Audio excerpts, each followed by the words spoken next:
শিবালির জন্য কাঁদতেছিস। আজ তুইও এতিম, আমিও এতিম রে মুরগি।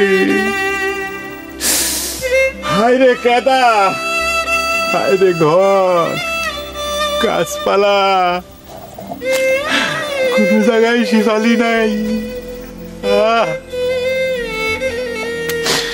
শিবালিও নাই। ঘরের চাল ঝড়ে ভেঙে গেছে। এখানে বসে বসে কত গল্প করতাম। এই জায়গাটা গোবর দিয়ে কতবার লেপতো শিবালি। আরে শিবালি, আজ কোনো জায়গার শিবালি নাই, নাই শিবালি নাই। রে শিবালি, শিবালি, আমার কিন্তু আর এখন রঞ্জুর পর রাগ হচ্ছে না, বুঝছো? কি জন্য সে যে আপনাকে এত কষ্ট দিল? আপনি একজন ডাক্তার মানুষ হয়ে আমাকে ভাঙা ঘরে সেরা কথা রাত কাটানো লাগতেছে। ডাক্তার হলেও তো আমি তোমার ঘরেই ডাক্তার, তাই না? একটু আগেই না কান আওয়াজ আবার ভয় করতেছিলেন।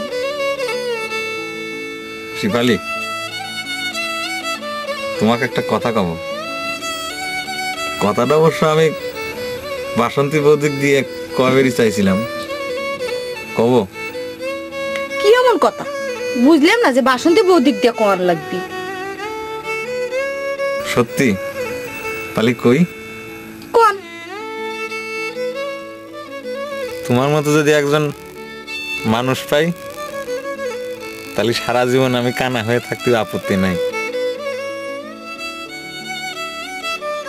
আপনি একজন ডাক্তার মানুষ হয়ে এইসব কথা কোন? লজ্জাও লাগে না? চোখটা বাঁধা আছে তো, তাই মনে হয় লজ্জাটা একটু কমই লাগতেছে। হয়েছে, এখন ঘুমায়া পড়েন। কাল সকালে উঠে দেখেন কি হয়। জীবনের মতো কানাও হয়ে যাবে পারেন। থ্যাংক ইউ রঞ্জু ভাই, thank you, thank you Ranju.